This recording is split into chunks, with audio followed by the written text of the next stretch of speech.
Es un inmenso placer para mí estar esta mañana con ustedes. Primeramente quiero agradecer a la presidenta de la sociedad por haberme escogido conjuntamente con la doctora Esther Pérez, para coordinar esta jornada de enfermedades neuromusculares. Yo me voy a referir a la parte diagnóstica electrofisiológica. No voy a hablar de todas las pruebas porque es imposible en 30 minutos poder cubrir todo esto. Simplemente me voy a referir a la más importante, que es la electromiografía. Así que damos paso a nuestra presentación. Entonces, mi presentación yo la voy a dividir en 4 acápites. Primero vamos a hacer un repaso anátomo-fisiológico. Posteriormente vamos a hablar de la prueba, los principios de realización de la misma, la semiología del estudio de la aguja, y posteriormente yo les voy a presentar unos casos clínicos. Bien, haciendo un repaso anátomo-fisiológico, debemos decir que en el sistema nervioso periférico tenemos 7 puntos críticos en los cuales podemos encontrar una alteración del sistema neuromuscular. Desde el cuerno anterior de la médula hasta la unión del músculo, hay esas 7 localizaciones donde nosotros podemos encontrar un trastorno. Por ejemplo, en el cuerno anterior de la médula podemos tener las enfermedades de motoneurona. Si seguimos descendiendo, encontramos las plesopatías y las radiculopatías. Posteriormente, podemos encontrar alteraciones nerviosas por atrapamiento muscular, típicamente como el síndrome del túnel del carpo o una compresión a nivel del codo del nervio ulnar. Y los trastornos de la unión neuromuscular, que pueden ser presinápticos o postsinápticos. Y ya, finalmente, las miopatías propiamente dichas. Entonces, aquí hay una imagen de todo lo que tiene que ver la membrana muscular y las diferentes proteínas que se van a afectar en las enfermedades, sobre todo genéticas, desde el punto de vista neuromuscular. Aquí no voy a abundar mucho porque el doctor Belans va a explicar más ampliamente y detalladamente esta parte. Entonces, aquí les voy a mostrar un video sobre la fisiopatología y la fisiología de la unión neuromuscular. Lo primero que ustedes tienen aquí es un nervio y aquí el músculo. Esta es la parte presináptica. Luego de la estimulación por un potencial de acción va a haber una entrada de calcio que va a su vez a producir que la acetilcolina se libere a la hendidura sináptica. La acetilcolina se va a unir al receptor postsináptico y luego de su unión entonces va a haber un intercambio iónico para producir un potencial de acción o una contracción muscular efectiva. Esto es lo que ocurre de manera fisiológica. Luego, esa acetilcolina que no se utilizó se va a recatar a la hendidura presináptica para su utilización posteriormente. Entonces, de manera patológica, ¿qué puede ocurrir? Que la acetilcolina que se libera no se una al receptor. Tenemos los casos, por ejemplo, de la miastenia autoinmune, que es donde es el foco de atención aquí, donde va a producirse. También los casos de miastenia congénita, antagonistas competitivos y agonistas competitivos. En otros casos podemos tener una sobreestimulación de este receptor, que se ve, por ejemplo, en patologías muy raras, como son el síndrome de canal lento, que es un trastorno congénito.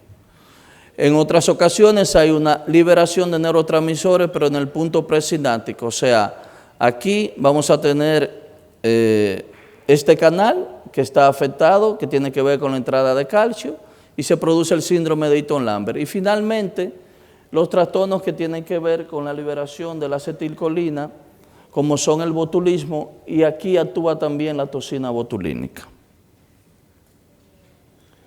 Bien, la electroneuromiografía, por definición, es una prueba funcional, no es una prueba anatómica.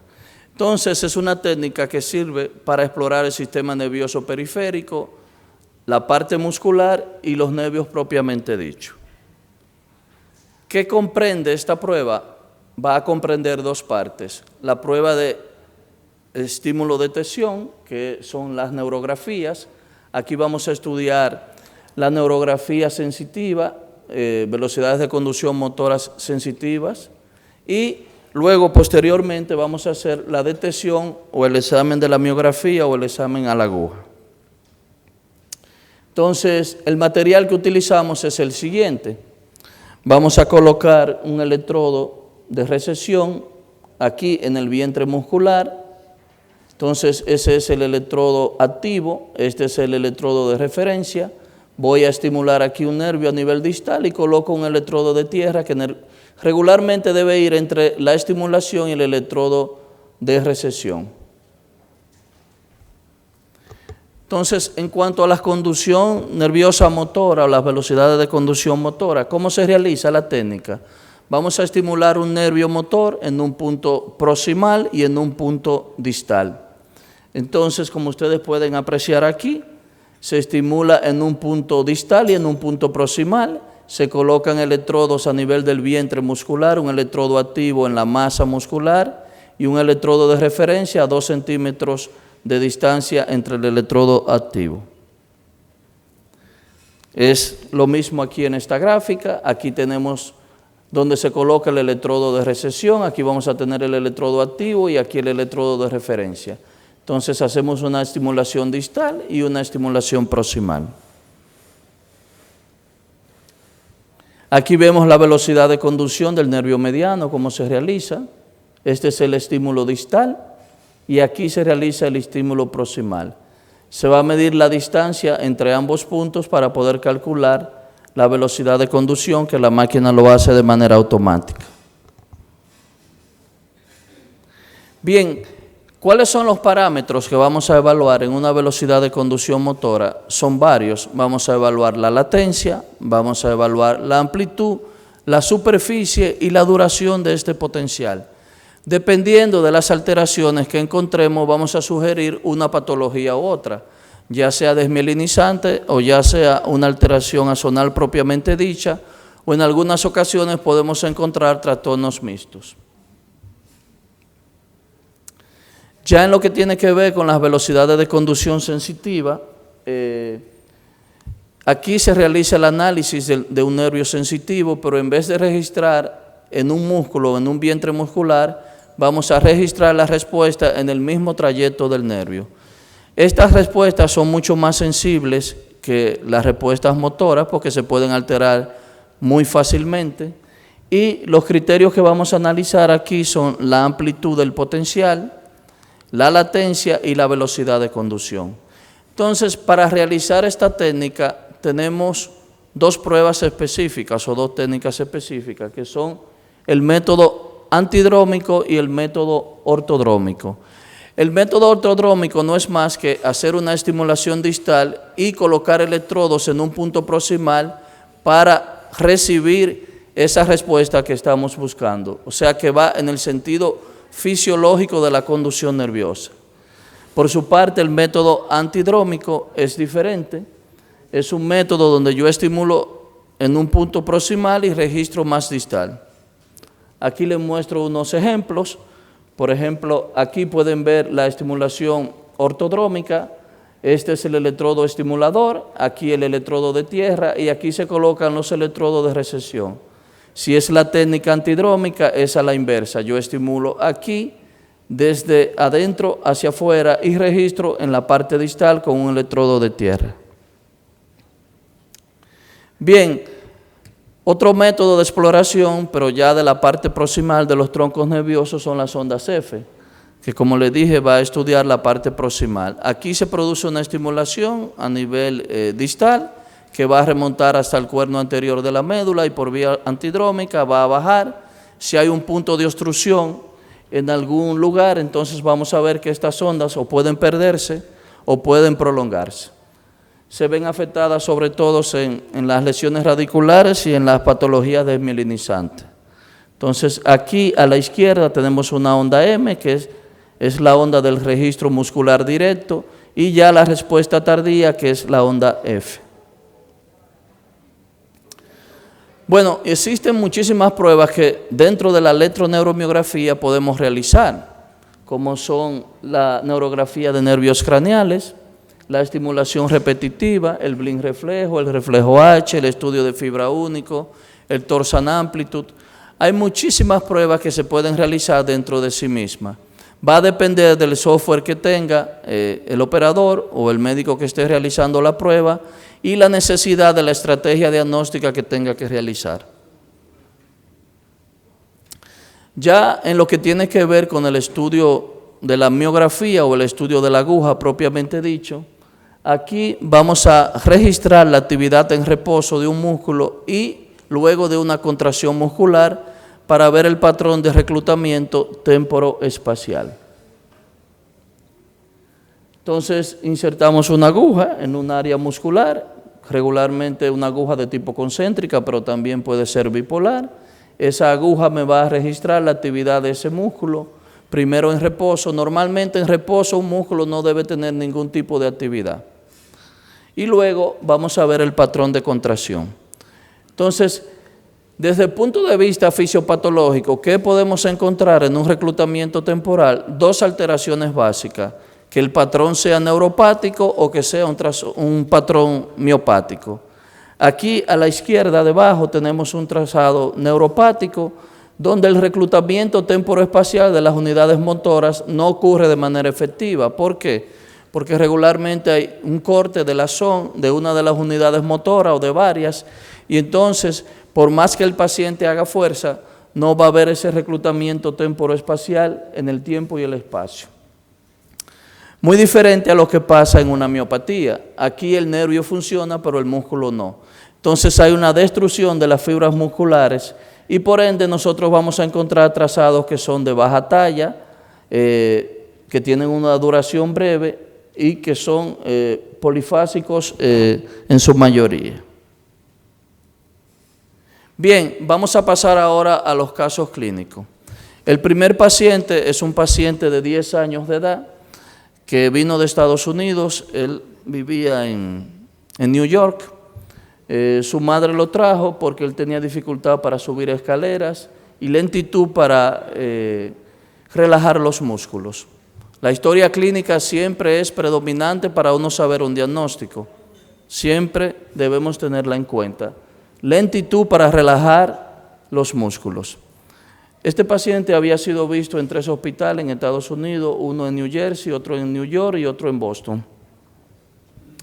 Entonces, si le puedes dar al video, por favor, el primero, de la izquierda. Hacia atrás, por favor. El primer video. Ok. Bien, vemos aquí algo que nos llama mucho la atención. Apenas para tener 10 años, el aspecto herculeano que tiene este niño. Fíjense la musculatura que desarrollada tiene ese niño para su edad, tanto en los miembros inferiores como a nivel de los glúteos y también en los miembros superiores. El de la derecha, por favor. Aquí cuando le buscamos este signo, encontramos que él tiene un signo de LAT positivo, que se debe a la ausencia de relajación del párpado y entonces no hay una coordinación entre lo que es el párpado y el movimiento ocular. Luego, aquí le realizamos una percusión en la mano y vemos aquí un fenómeno miotónico por dificultad de la relajación del músculo, que lo tenía de manera bilateral. Ya en el estudio de la aguja, al video de la derecha, por favor, encontramos salvas miotónicas que son salvas en crescendo decreciendo, típicas de este tipo de enfermedad. Entonces, finalmente, él tenía una miotonía congénita del canal cloro. Esto fue una publicación que hicimos del caso, que fue revelada por un signo de LAT positivo. Bien, continuando con los niños, porque aquí hay muchos neuropediatras, ¿verdad? Y siempre son los que ofrecen casos más interesantes, aunque son los más difíciles de explorar. Esta es una femenina de 18 meses de edad que se presentó por una hipotonía generalizada, imposibilidad para sostener el cuello e imposibilidad para caminar. A los 18 meses ni sostenía el cuello ni tampoco caminaba y tenía un llanto muy débil.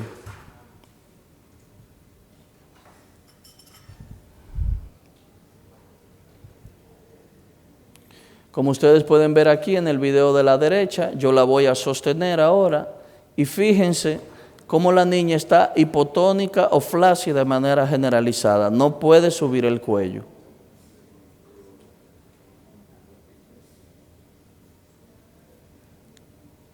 Esto le impedía también alimentarse de manera adecuada. Bien, decidimos realizarle entonces una electroneuromiografía. En las velocidades de conducción sensitiva no había ningún tipo de alteración. Sin embargo, en las velocidades de conducción motoras, todas tenían una amplitud o una sonopatía generalizada. Típico sea de una enfermedad de cuerno anterior medular o de una neuropatía axonal. Entonces, por esta razón, nos fuimos más lejos. Hicimos un estudio de aguja y todos los trazados estaban neuropáticos como este en todos los músculos. Pensando en una alteración del cuerno anterior medular, realizamos una prueba genética para miotrofía espinal y la cual resultó positiva. La paciente solamente tenía un solo gen positivo, tenía en el gen de la motoneurona de supervivencia tipo 1, tenía solamente uno y ahí tenía una variante de este tipo que era positiva para una miotrofía espinal tipo 2. Entonces, finalmente, este caso lo publicamos, fue el primer caso de una miotrofía espinal tipo 2 publicada aquí en nuestro país. Bien, seguimos. Ahora vamos a pasar a los adultos para ver también que ellos ofrecen muchas patologías interesantes. Esta es una femenina de 54 años de edad que debuta con una insuficiencia respiratoria aguda. Esta paciente hubo que llevarla a ventilación mecánica de manera inmediata porque no podía respirar por sí misma. Tenía una debilidad generalizada, pero al mismo tiempo también presentaba atrofia. Entonces el intensivista me llama para que vaya a ver la paciente sospechando un trastorno de la unión neuromuscular por la insuficiencia respiratoria que presentaba. Aquí vemos que la paciente dentro del ventilador, antes de destetarla o de hacer una prueba que yo les voy a mostrar posteriormente, tenía una saturación de 99%. ¿Qué pasa? Yo le digo que la saque del ventilador para entonces ver cuáles son los trastornos en la mecánica ventilatoria que ella está presentando. Y le muestro aquí en el video de la derecha. Aquí vemos que la paciente inmediatamente comienza a presentar un jadeo, no puede prácticamente ventilar y algo muy importante, que en su caja torácica izquierda estaba prácticamente paralizada. La derecha podía moverla, pero la caja torácica izquierda no podía realizar un movimiento de contracción muscular adecuada para la respiración. Entonces, ahí se complica la cosa, porque el anestesiólogo, el reanimador dice, pero tengo atrofia, tengo insuficiencia respiratoria y ahora esta paciente no me mueve un hemitórax. ¿Qué hacemos? Digo yo, bueno, vamos a seguir buscando. Seguimos buscando, le realizamos una neurografía del nervio frénico y pruebas de estimulación repetitiva. Las pruebas de estimulación repetitiva todas estaban negativas. Entonces ya un trastorno de la unión neuromuscular tengo que comenzar a excluirlo, porque ahí no tengo ningún tipo de argumento para pensar en el mismo. Entonces, en las velocidades de conducción nerviosa, las velocidades sensitivas estaban todas normales y las motoras, sin embargo, tenían una reducción marcada. Pero, ¿qué pasa? En la historia clínica y el examen físico hay un dato muy importante. La paciente tiene atrofia generalizada. Entonces, cuando le realizamos un estudio de aguja, había desnervación en todos los músculos, por lo cual procedimos también a evaluar la parte vulvar y también presentaba una desnervación. Entonces se hizo una neurografía del nervio frénico. Este es el lado derecho, miren la respuesta del nervio frénico derecho, qué bonita, sin embargo la izquierda amputada. Entonces, finalmente resultó ser que la paciente tenía una esclerosis lateral amiotrófica, que estaba debutando con una lesión del nervio frénico de ese lado. Son casos muy, muy raros, pero pueden encontrarse. Hay unos 3 o 4 casos descritos en la literatura médica. Entonces, si a alguien le interesa, también puede leer aquí la publicación sobre el caso. Bien, Aquí tenemos ahora una femenina de 26 años de edad para hablar sobre las causas que producen una atrofia de la mano.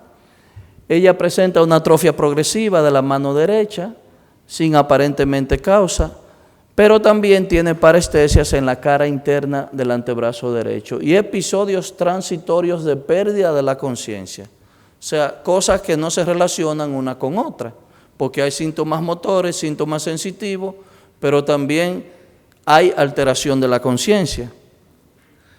Entonces, le realizamos una electroneuromiografía que reveló una lesión del tronco primario inferior del plexo braquial, pero no se queda solamente todo ahí, hay que buscar la causa, ¿verdad? Porque una lesión del plexo braquial sin ningún tipo de traumatismo, habría que buscar una causa que no sea común, que haya provocado el problema.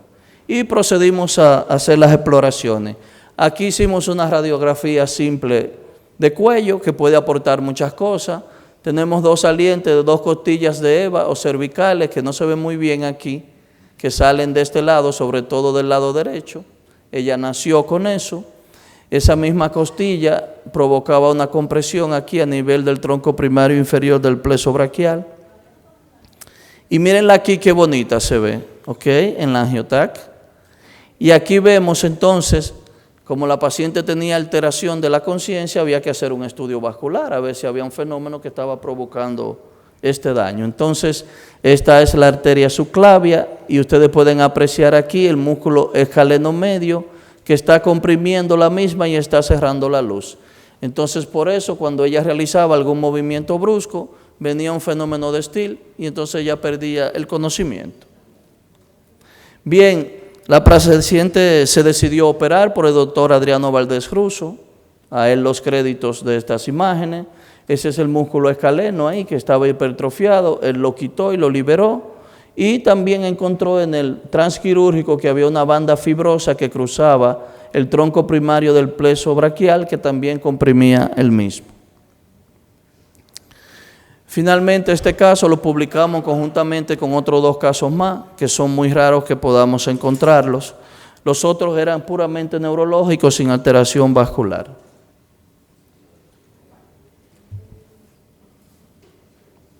Bien, no sé por qué me cambió ahí. Lo que le iba a presentar ahora es una femenina de 64 años de edad.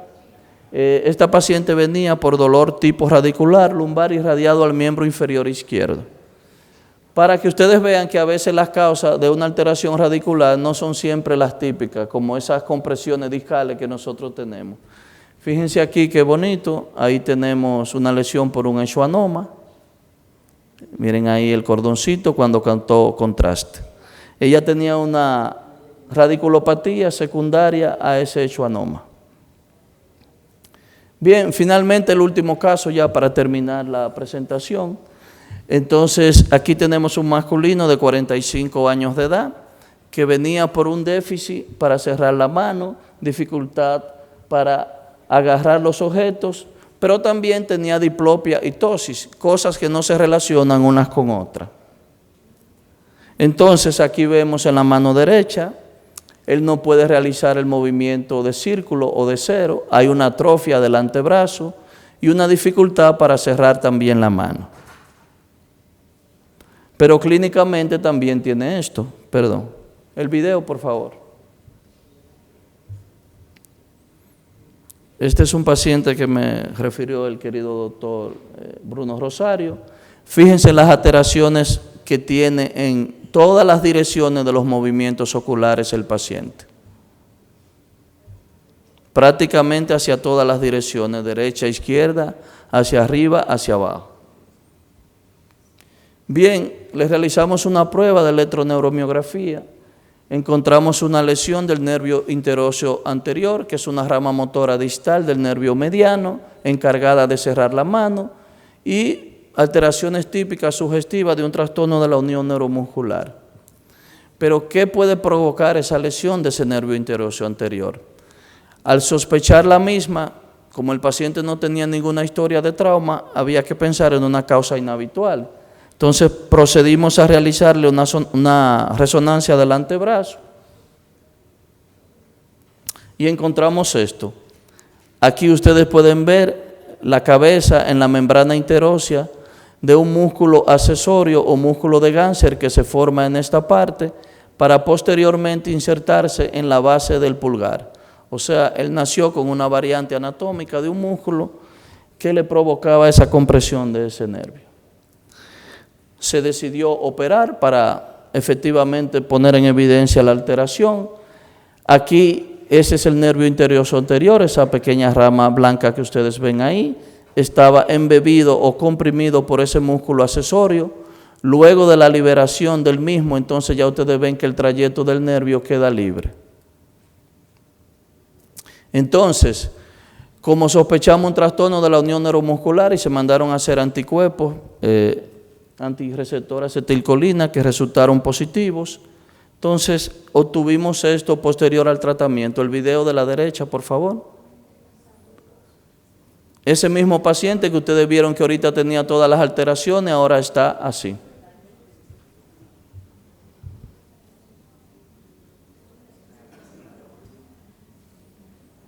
Bien, y esa es su mano. Aquí pueden ver la cicatriz inmensa que él tiene a nivel del antebrazo, pero ya puede cerrar la mano.